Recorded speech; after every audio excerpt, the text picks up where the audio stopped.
que você está prestes a ver agora não é teoria da conspiração. É real. É documentado. E em muitos casos, é simplesmente inacreditável. Estamos falando de uma das agências de inteligência mais temidas e silenciosas do planeta, que atua nas sombras, muitas vezes sem deixar rastros. Neste vídeo você vai conhecer vários casos reais de operações do Mossad que parecem ter saído de um thriller de espionagem. Como Israel plantou 16 mil rádios sabotados dentro do Hezbollah e os deixou adormecidos por 10 anos até o momento certo de explodirem. Como um simples ar-condicionado quebrado quase arruinou a oportunidade de eliminar o mentor dos ataques, 17 de outubro. Ou ainda, como o Mossad conseguiu enganar o próprio Hezbollah para que comprasse pagers explosivos disfarçados de tecnologia ultrapassada. E isso é só o começo. Você já se perguntou como uma rede de agentes consegue agir em território inimigo por décadas sem ser identificada? Como assassinar um dos homens mais procurados do mundo e ainda sair ileso? Ou como manipular a paranoia de grupos extremistas para que eles mesmos adotem a armadilha? Essas e outras perguntas você vai descobrir agora. Então, acomode-se, respire fundo e não pisque. O que vem a seguir vai mudar a forma como você enxerga o poder invisível que atua por trás dos conflitos.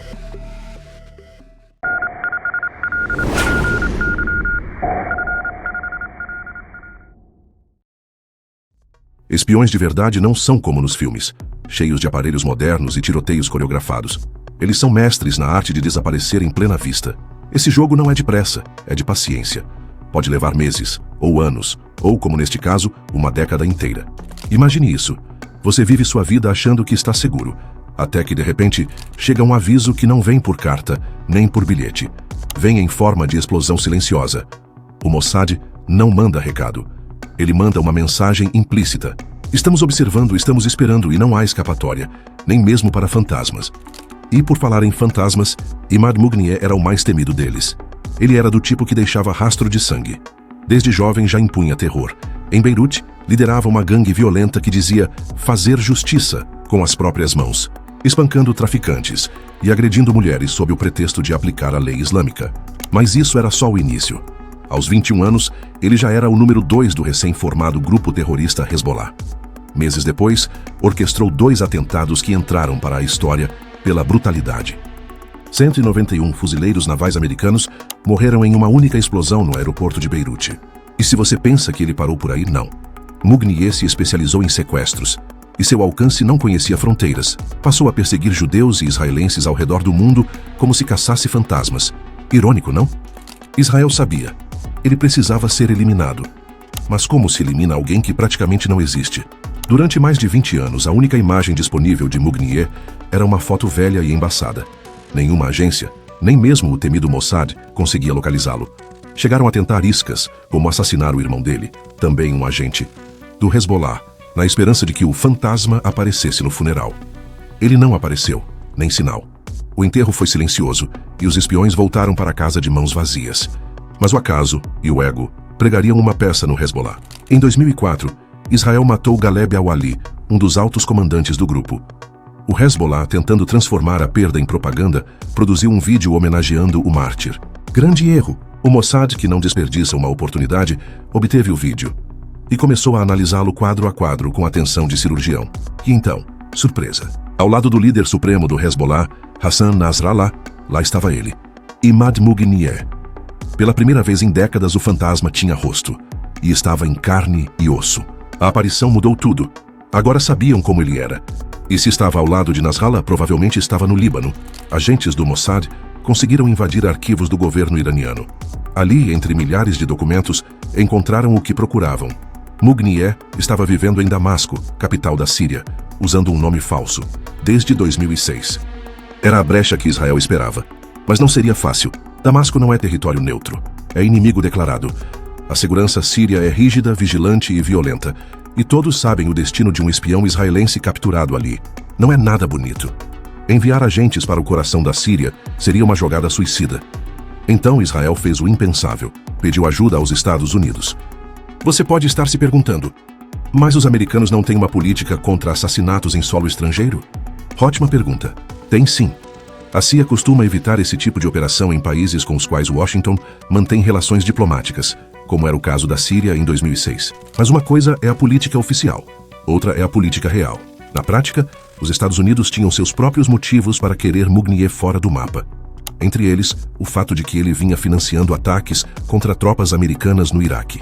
E foi assim que os dois serviços secretos, Mossad e CIA, começaram a montar juntos uma das missões mais delicadas da década. Os Estados Unidos também tinham seus próprios motivos para querer Mugnier fora de cena. A CIA topou participar da operação, mas impôs duas condições muito claras. A primeira, o alvo deveria ser exclusivamente Mugnier. Se houvesse qualquer outra pessoa por perto, a operação seria cancelada na hora, sem margem para erro. A segunda, os agentes dos Estados Unidos ajudariam a rastreá-lo, mas a execução em si ficaria totalmente por conta do Mossad. Israel aceitou. E o fantasma, enfim, estava prestes a ser exorcizado. Enquanto os agentes americanos o vigiavam discretamente, algo inesperado surgiu. Uma falha de segurança que ninguém imaginava. Apesar da imagem pública de homem religioso e pai de família exemplar, Mugnier mantinha relações íntimas com 3 amigas especiais, e o mais curioso, eram mulheres designadas pelos próprios serviços de segurança sírios. O detalhe mais importante, ele visitava essas mulheres sozinho. Você deve estar pensando, mas um homem tão paranoico, tão cuidadoso, cometeria um erro tão bobo? Pois é, cometeria. Mugnier e seus guarda-costas examinavam o carro com frequência. Checavam de baixo por dentro, qualquer fresta onde pudesse haver um explosivo. Mas esqueceram de olhar um lugar específico. O compartimento do estepe, escondido no porta-malas de um SUV prateado. E era ali que o Mossad planejava esconder o presente.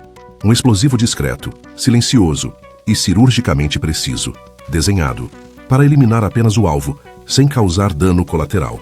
Por meses, o carro foi monitorado como se fosse um animal prestes a entrar na armadilha. Os agentes do Mossad esperavam o momento ideal, aquele em que Mugnier estivesse longe do veículo e longe de outras pessoas. E essa chance finalmente apareceu.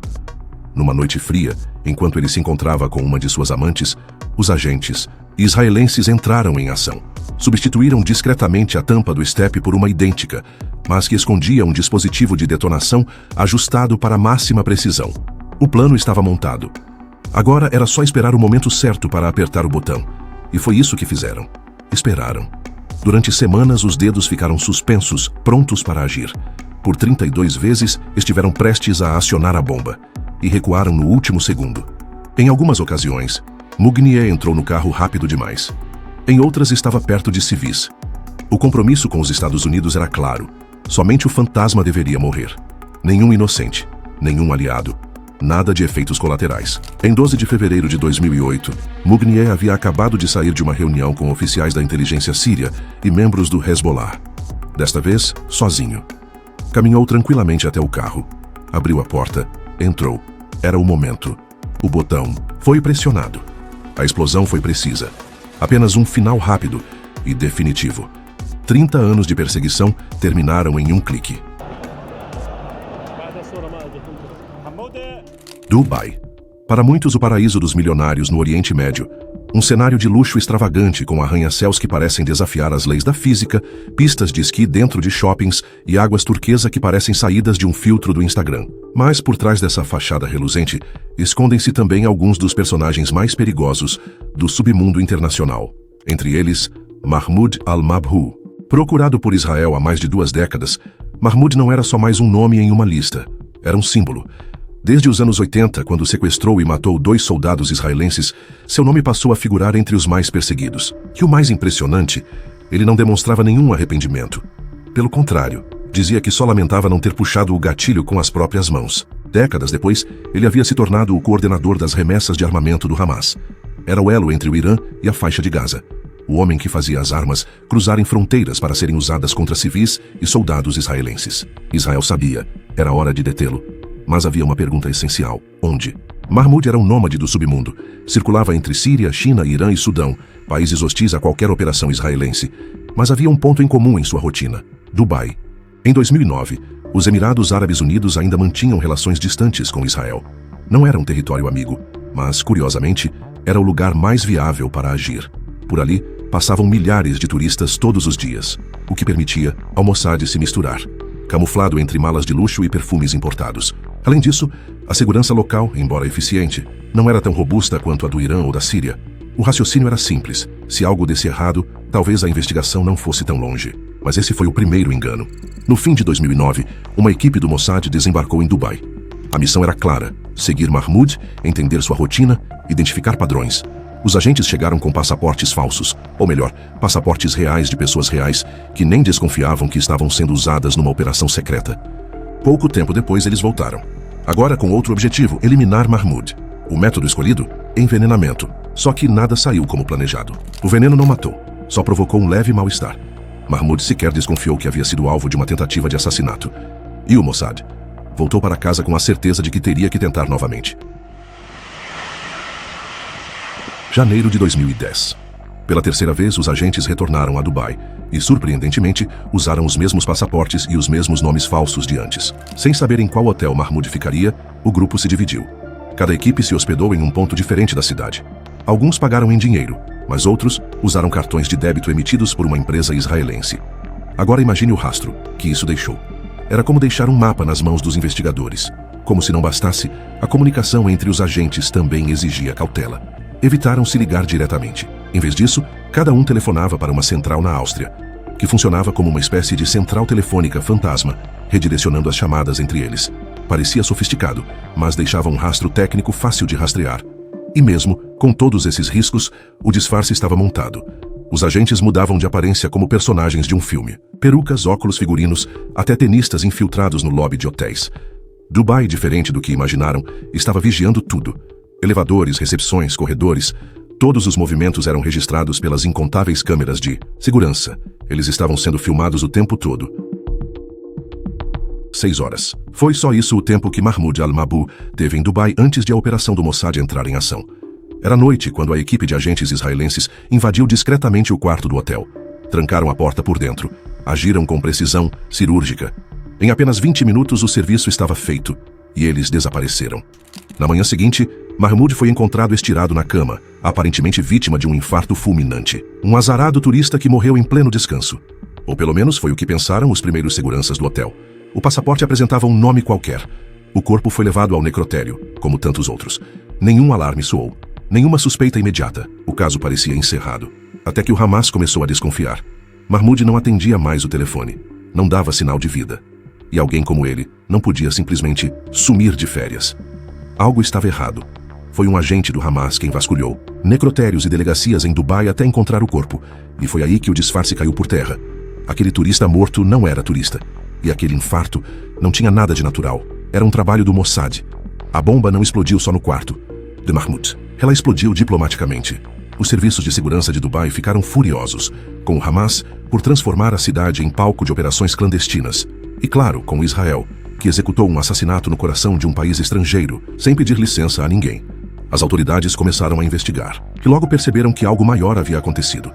Listas de passageiros foram cruzadas, registros de hotéis foram vasculhados, nomes estrangeiros surgiam repetidamente em ambos. Coincidência? Improvável. E então, os olhos invisíveis da cidade entraram em cena. As câmeras de segurança, imagem por imagem. Eles reconstruíram o rastro deixado pelos agentes do Mossad. E mais, descobriram transações feitas com cartões de débito ligados à empresa israelense. Rastrearam chamadas telefônicas redirecionadas misteriosamente para uma central na Áustria. Cada pedaço do quebra-cabeça começava a se encaixar e revelava o que ninguém queria admitir. Uma operação de assassinato tinha sido realizada ali sob seus narizes, e os agentes agiram como uma unidade coordenada. O investigador-chefe de Dubai conseguiu algo raro: remontar todo o roteiro da missão, quase minuto a minuto. Mas Dubai não ficou sozinho na indignação. Outros países começaram a se manifestar. O motivo? Os passaportes usados pelo Mossad. Alguns eram forjados, outros autênticos, mas usados sem o consentimento de seus verdadeiros donos, o que causou um escândalo internacional. A França, por exemplo, condenou o assassinato, chamando a ação de inaceitável nas relações internacionais. France condemns this assassination. Murder is no way to carry out international relations. Já a Austrália acusou Israel de violar acordos de confidencialidade ao usar passaportes australianos em uma operação de espionagem. The Dubai passports incident also constitutes a clear and direct breach of confidential undertakings between Australia and Israel dating back some years. No papel, a missão tinha sido um sucesso. Mahmoud estava morto. O fluxo de armas do Hamas sofreu um baque temporário. O alvo havia sido neutralizado, porém o Mossad perdeu agentes valiosos. Seus métodos foram expostos. Foi um episódio embaraçoso. mas também foi uma aula. Uma lição amarga sobre os limites entre ousadia e imprudência. E mesmo que tenha levado mais de 10 anos, Israel aprendeu. E essa lição ainda seria útil em uma missão muito maior que estava por vir. Depois do ataque brutal de 7 de outubro, o governo israelense foi categórico. Vai caçar um a um todos os envolvidos. E pelo visto, essa não foi daquelas promessas de palanque. Foi uma ameaça real. Agora imagine isso. Uma operação que levou anos para ser planejada quase foi arruinada por um ar-condicionado quebrado. Sim, isso realmente aconteceu. O alvo, Ismail Haniyeh, velho conhecido do Mossad. Um dos principais nomes do Hamas, envolvido com o grupo desde a universidade. Quando o Hamas tomou o controle da faixa de Gaza, em um golpe sangrento, foi ele quem assumiu o comando. Por uma década, governou com punho de ferro. Mas em 2017, decidiu trocar o caos de Gaza por algo mais confortável. Os hotéis 5 estrelas do Catar, um dos países mais ricos do planeta. Enquanto milhares de palestinos sobreviviam com migalhas, Haniyeh acumulava luxo, influência e cerca de 4 bilhões de dólares em patrimônio. Um líder do povo. Só que não. Mas como ele se mantinha tão tranquilo no Catar, prepare-se para a ironia. Foi um pedido dos Estados Unidos. Desde 2012, Washington sugeriu que o Catar abrigasse a liderança do Hamas, acreditando que isso facilitaria eventuais negociações. Israel, a contragosto, aceitou respeitar esse arranjo diplomático. Ou seja, eliminar Haniyeh em solo catariano não era uma opção. Além de provocar um incidente internacional, Israel não queria correr o risco de comprometer sua aliança com os Estados Unidos. Se quisessem capturá-lo, teria que ser em outro lugar. Mas a pergunta que ficava era: onde? Haniyeh era nômade. Passava seus dias entre Turquia, Rússia e Irã, locais onde qualquer operação do Mossad beirava o suicídio. E quando estava no Irã, seu esconderijo não era qualquer canto. Ele dormia dentro de uma das estruturas mais protegidas de Teherã, a Casa de Hóspedes da Guarda Revolucionária Iraniana, a temida IRGC. Estamos falando de uma elite militar conhecida por ser feroz, altamente treinada e equipada com tecnologia de ponta. Mas por mais que pareça impossível, até eles têm brechas e o Mossad sabe onde procurar. Foi em maio de 2024 que o inesperado aconteceu. O helicóptero do presidente iraniano, Ebrahim Raisi, caiu numa área montanhosa remota. Uma tragédia oficial, mas para muitos, um alívio moral. Raisi era conhecido como o Carrasco de Teherã, responsável por executar milhares de prisioneiros políticos. Sua morte provocou mais suspiros de alívio do que lágrimas, e para Israel, representou uma oportunidade de ouro.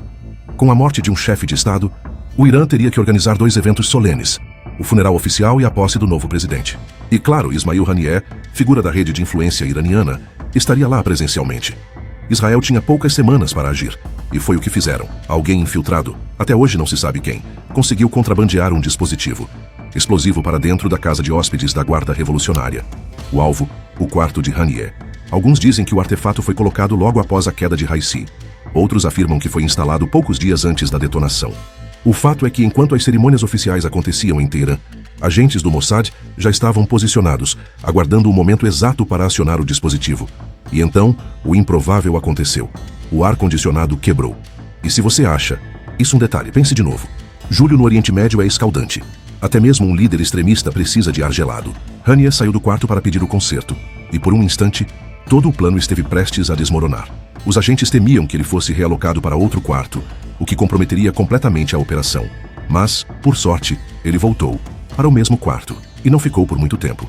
Nas primeiras horas do dia 31 de julho de 2024, uma explosão atingiu em cheio a Casa de Hóspedes da Guarda Revolucionária. O líder do Hamas estava morto. Missão cumprida? Em parte, porque a guerra não terminou ali. Desde aquele dia de outubro, Israel se viu cercado por ameaças em todas as direções. O foco inicial foi o Hamas, mas então veio o Hezbollah, lançando foguetes contra o norte de Israel e obrigando 60 mil israelenses a abandonarem suas casas. Ficou claro. A próxima fase da guerra já estava definida. Era hora de lidar com o Hezbollah. Voltemos a 2014. Enquanto a Rússia recebia os Jogos Olímpicos de Inverno, Israel fabricava rádios antiquados. Sim, você ouviu certo. O país, conhecido por seu avanço tecnológico, estava naquele momento produzindo walkie-talkies que pareciam saídos de um filme dos anos 80. Mas eles não eram para o exército israelense. O cliente era, digamos, bastante peculiar: o Hezbollah. A organização procurava rádios táticos para comunicação em campo de batalha. Aparelhos simples, diretos, sem internet, sem rastreio, aparentemente seguros. E Israel viu ali não só uma brecha, mas uma oportunidade de ouro. O plano era ousado: copiar um modelo japonês já conhecido e confiável pelo Hezbollah, mas com uma pequena modificação: trocar parte do sistema da bateria por microexplosivos ocultos. Em outras palavras, transformar um rádio comum em uma bomba disfarçada de botão de falar.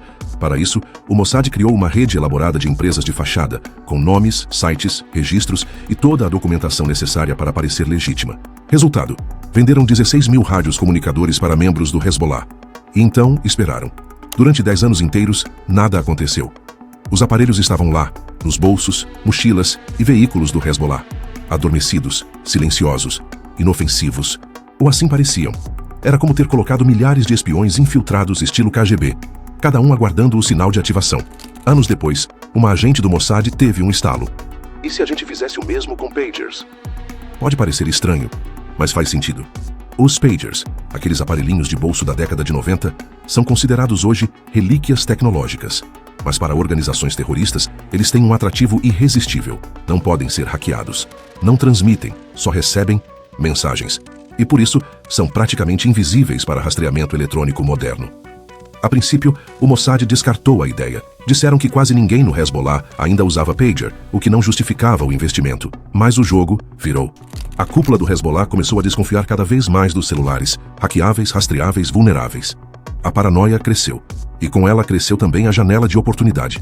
Foi aí que o Mossad entrou em ação com mais uma jogada criativa digna de manual de guerra psicológica. Montaram uma equipe dedicada exclusivamente a encher as redes sociais árabes com boatos, notícias falsas e relatos manipulados sobre como os celulares estavam sendo invadidos com facilidade. A ideia era plantar medo. E funcionou. Diante da ameaça digital, Hezbollah começaram a buscar alternativas mais seguras. E quem apareceu com a solução mágica? Uma empresa taiwanesa confiável. Ou melhor, que parecia confiável. Mas é claro que não era. Era mais uma fachada cuidadosamente criada por Israel. E o plano precisava ser executado com ainda mais sutileza. Porque veja bem, o Hezbollah confiava seus equipamentos de comunicação a uma empresa taiwanesa. E foi justamente aí que o Mossad encontrou sua brecha. Disfarçado por uma empresa de fachada sediada em Budapeste, Israel conseguiu uma licença da fabricante Gold Apollo para desenvolver uma nova linha, só que com uma pequena diferença letal. Esses pagers eram mais robustos, mais resistentes e mais confiáveis. Pelo menos era o que pareciam.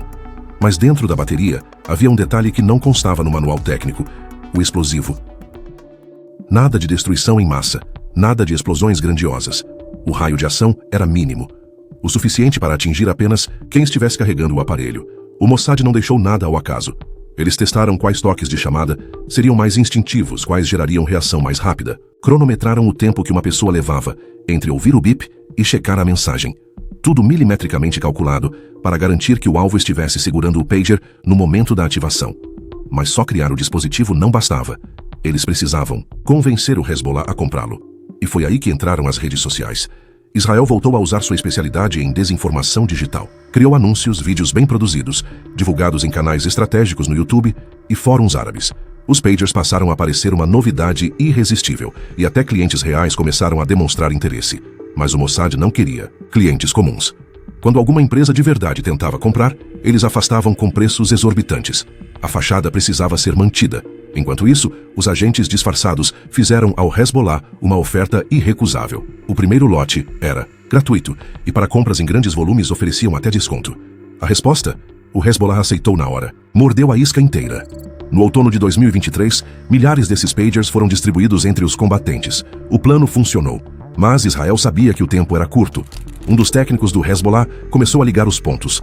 Ele suspeitava que os antigos walkie-talkies comprados 10 anos antes poderiam conter dispositivos explosivos e estava perguntando demais. A resposta israelense veio na forma de um míssil.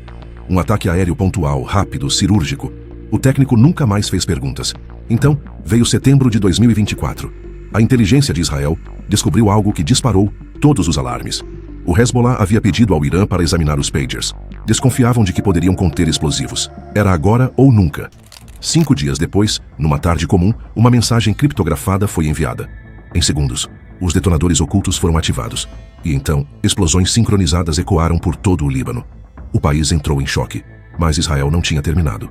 Dias depois, os walkie-talkies, aqueles vendidos 10 anos antes, também foram ativados. O que parecia sucata agora era armamento de retaliação. Centenas de combatentes foram eliminados.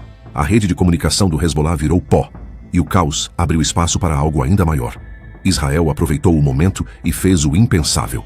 Eliminou Hassan Nasrallah, ele mesmo, O líder oculto, o intocável, o homem que escapou por décadas de tentativas de assassinato. Agora, finalmente, ele estava fora do tabuleiro. O Mossad opera no limite. Eles pensam fora da caixa e agem quando ninguém está olhando. Nem toda missão é bem-sucedida, mas quando é, a mensagem é clara. Os judeus revidam, e o Mossad está sempre observando, trabalhando sem descanso para proteger uma pequena nação que nunca dorme. Esses foram apenas alguns capítulos das operações do Mossad que vieram a público. Missões arriscadas, estratégias ousadas e ações que parecem roteiros de cinema, mas que aconteceram de verdade. E o mais impressionante, isso é só a superfície. Muitos dos seus feitos jamais serão conhecidos. Outros ainda estão em andamento neste exato momento. Mas agora queremos ouvir você. Qual tema você gostaria de ver por aqui, no próximo documentário? Deixe suas ideias e sugestões aqui nos comentários. E se você curte esse tipo de conteúdo e quer ver o canal crescer ainda mais, aqui vai o convite. Quer apoiar o canal e ainda ter vantagens exclusivas? Clique em Seja Membro e junte-se à nossa tropa. Você terá acesso aos conteúdos antecipados, curiosidades e muito mais. E claro, não pare por aqui. Continue explorando o mundo das operações secretas do Mossad, clicando nos vídeos que estão aparecendo agora na sua tela.